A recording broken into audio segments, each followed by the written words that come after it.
जय हिंद बच्चों। इस बार एसएससी जीडी पार मैं एपी सर आपका अपने परिवार दिल्ली शिक्षा एकेडमी में स्वागत करता हूं।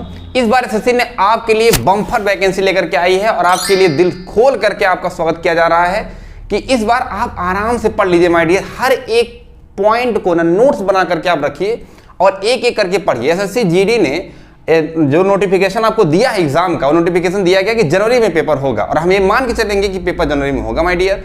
तो आप एक एक चीज क्रम वाइज पढ़ेंगे और नोट्स करेंगे। डैम श्योर है कि सिलेक्शन आपका होगा, बस आप हमें फॉलो करते रहिए, मेहनत आप करेंगे, सहारा हम आपको देंगे और मैं आपके साथ रहूंगा। देखिए सिलेबस क्या है रीजनिंग की, तो सिलेबस में दिया गया है आपका, तो देखिए वहां पर सिलेबस ना जो रीजनिंग के सिलेबस उसमें दिया गया है, उसके जो सिलेबस पोर्टल है उसके नोटिफिकेशन में, तो उस सिलेबस को आप देखेंगे तो थोड़ा समझ नहीं पाएंगे। तो सिलेबस को मैंने यहाँ पर दे दिया है आपका। कोडिंग डिकोडिंग पहला टॉपिक हम लोग पढ़ेंगे, इसके बाद अंकगणितीय तर्क पढ़ेंगे, स्थानिक दृश्यावलोकन होता है, फिर समानताएं और मतभेद पढ़ेंगे, एनालॉजी के टॉपिक पढ़ेंगे, अंकगणितीय संख्या श्रृंखला पढ़ेंगे। इसके बाद फिर बेटा हमारा अगला टॉपिक होगा छठा स्थानिक उन्मुखीकरण होता है, देन आपका सातवां होगा दृश्य स्मृति होगा, फिर आठवां आपका अवलोकन होगा, देन भेदभाव होता है, देन 10वां नंबर आप ब्लड रिलेशन पढ़ेंगे, रिश्ते की अवधारणा क्या क्या होती है, गैर मौखिक श्रृंखला, फिर चित्रात्मक वर्गीकरण। ये हम 12 टॉपिक एसएससी जीडी के लिए पढ़ेंगे।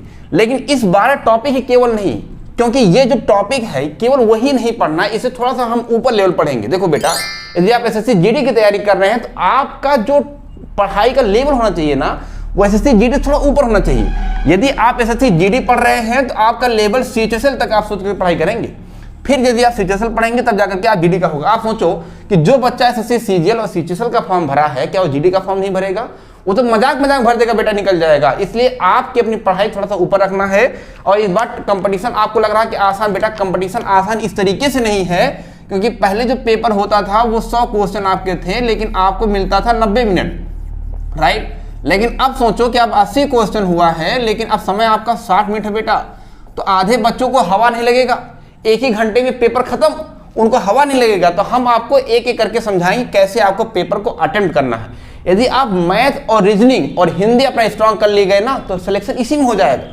अरे सच में हो जाएगा यार मेरे लाल, तुम खुद देखो कि मैथ रीजनिंग और हिंदी का वेटेज बहुत ज्यादा है। यदि आप 20-20 का वेटेज है सबका, और यदि जीएस में जीएस का पूरा ब्रॉड एरिया है, आप कितना ही पढ़ोगे जीएस बहुत ब्रॉड है, लेकिन ये पढ़ सकते हो, ये 3 सब्जेक्ट आप पढ़ सकते हैं। लेकिन आइए हम अपने टॉपिक पे आते हैं, देरी नहीं करते हुए। हम एक काम कर देते हैं, ये सिलेबस आप नोट डाउन कर लीजिए, स्क्रीनशॉट ले लीजिए, इसको ले लिया होगा आप लोगों ने, स्क्रीनशॉट लेकर के रख लीजिए। हम एक एक टॉपिक पढ़ेंगे, लेकिन हम इसे डिटेल में पढ़ेंगे, बहुत सारी चीजें इसमें हैं वो भी हम पढ़ेंगे, लेकिन पहले हम इसको खत्म कर लेंगे ताकि हमारा सिलेबस से हम उठ करके जब ऊपर पढ़ेंगे ना बेटा, सिलेक्शन हो जाएगा आपका, ठीक है। तो हम पहला टॉपिक अपना शुरू करेंगे कोडिंग डिकोडिंग। आज थोड़ा सा पढ़ लेते हैं। मैं सोच रहा था कि पहले आपको इसका जो सिलेबस है उसके बारे में बता दिया जाए, ताकि हर एक जो भी आप ना सिलेबस देखिए पहले पेज पे आप लिख लेंगे, तो ताकि पहले पेज पे आप सिलेबस लिखे रहेंगे ताकि ना बेटा तब जाकर के आप अच्छे तरीके से रिवीजन कर पाएंगे। पहले पेज आप सिलेबस लिखेंगे, देन आप शुरू करेंगे। हर एक टॉपिक वाइज हम पढ़ेंगे ताकि पहले syllabus to the point cover किया जाए, इसके बाद जो बचे हैं चीजें सबको कवर किया जाएगा, राइट। तो हम चूंकि एसएससी रीजनिंग का पढ़ रहे हैं ना, तो रीजनिंग पूरा पढ़ेंगे, ठीक है। कोडिंग डिकोडिंग में आते हैं। देखिए बेटा, जो कोडिंग डिकोडिंग का आपका टॉपिक है, कोडिंग डिकोडिंग में आपको ना कि हर लेटर का जो है लेटर की कोडिंग आपको आनी चाहिए। आई होप कि आपको आता भी होगा, लेकिन मैं आपको थोड़ा सा यहाँ पर हिंट देकर समझाऊंगा। कोडिंग डिकोडिंग में हम पढ़ेंगे पहले A B C D E F G H I J K L M N O P Q R S T U V W X Y and Z। बेटा कोडिंग आपको आती होगी, लेकिन आई होप कि मैं एक बार पढ़ा रहा हूं तो हर चीज डिटेल में पढ़ाऊंगा।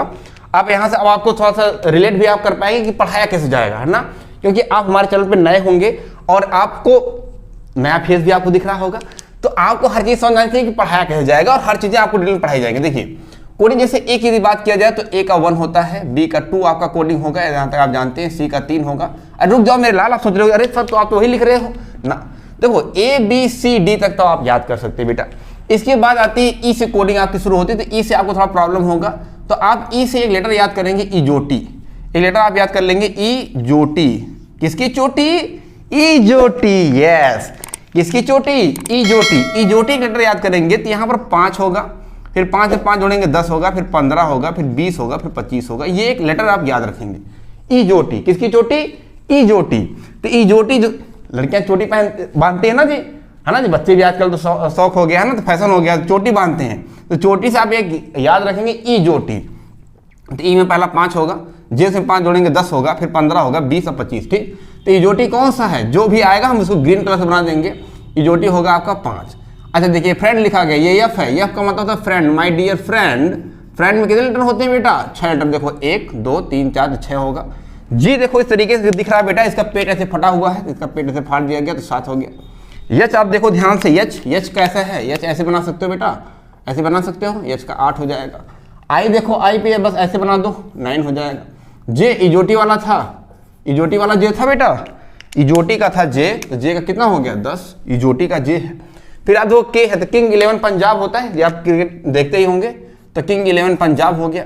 एल का आप याद कर लेंगे, एल का बना लेंगे, एल 12 होता है, एल का 12, एल का हमसे नहीं बना, आप यदि बना पाते हो तो ठीक है। यम का देखो क्या है कि हाँ 13 बना दो, इसको ऐसे पलट दो, एक लाइन एक डंडा खींचा नहीं है उनके नीचे, तो कैसा दिख रहा है तुम्हें? 13। ऐसे घुमा दो उसको, ऐसे पढ़ के ऐसे घुमा दो। यन क्या है? 14 नवंबर होता है बेटा, 14 नवंबर क्या होता है? Children's day. One four November, 14 में 14। तो एक आपको स्टैटिक जीके भी याद हो गया होगा कि 14 नवंबर को, 14 नवंबर को क्या होता है? चिल्ड्रंस डे होता है। पीटी जवाहरलाल नेहरू का जन्मदिन था, 14 नवंबर को जन्मदिन मनाया जाता है। ठीक है, वो देखो हमारा इजोटी वाला है तो क्या होगा? 15 होगा। वो आपका इजोटी वाला है तो 15 होगा, ये वो आपका 15 होगा। प्रिंसेस हमारी देखो, अब यहाँ से थोड़ा सा रॉयल फैमिली है। पहले के समय में जब राजा महाराजा हुआ करते थे बेटा, तो सब पहले प्रिंस होती थी, वो प्रिंस फिर क्वीन बनती थी, क्वीन की शादी होती थी, मतलब प्रिंस होती थी, क्वीन और राजा होते थे, मतलब है ना जी। तो पहले प्रिंस होती थी, तो प्रिंस 16 साल की होती थी, ऐसा भी याद रखेंगे। क्वीन 17 साल की, 18 साल के राजा से क्या करती थी? शादी करती थी। तो आर फॉर रॉयल फैमिली राजा हो गया। क्यों हो गया आपका? क्वीन 17 साल की थी, प्रिंस कितनी साल की थी? 16 साल की। और 16 साल की प्रिंस फिर 17 साल की होगी, वो रानी बनेगी और राजा शादी करेगी 18 साल से, है ना जी। तो फिर आते हैं यस, तो यस देखो वहां पर यदि हो गया तो यस आपका 19, आप याद करेंगे 19 का हमसे नहीं बना हुआ है। टी देखो T20 भी होता है, आप जानते बेटा T20 मैच होता है, ऐसे भी अदरवाइज इजोटी का टी है। आप यहाँ देखो ये यू है, इसको थोड़ा ऐसे नीचे खींच दो, ऐसे घुमा दो, अब फिर ऐसे घुमा दो इसको, तुम्हें नहीं लग रहा कि 21 जैसे दिख रहा है? अरे बेटा इसको ऐसे घुमाओ तो 21 लग रहा है। ये देखो जैसे तुम यहाँ एक डंडा नीचे खींचे, एक डंडा ऊपर, ऐसे 2 ऊपर खींच दो, अब की बात एक नीचे खींचे ना बेटा, तुमने यहाँ पर 1 खींचा तो ये बन गया तुम्हारा 21। तुम यहाँ पर ऐसे 2 बना दो, कितना बन जाएगा? 23, तो ये 23 होगा। दोनों के बीच में फंसा हुआ V है तो ये 22 होगा। अब यहाँ तुम जानते हो 24 होगा, 25 होगा, 26 होगा। ये तुम इतनी कोडिंग तुम्हें याद होनी चाहिए बेटा, ठीक। तो यहाँ तक कोडिंग आपको याद होगी, 26 के 26 कोडिंग आपको याद करना है कि क्या किसकी क्या कोडिंग होती है, आपने याद कर लिया होगा, ठीक है। इसके बाद हम एक इसके अपोजिट कोडिंग भी याद कर लेते हैं।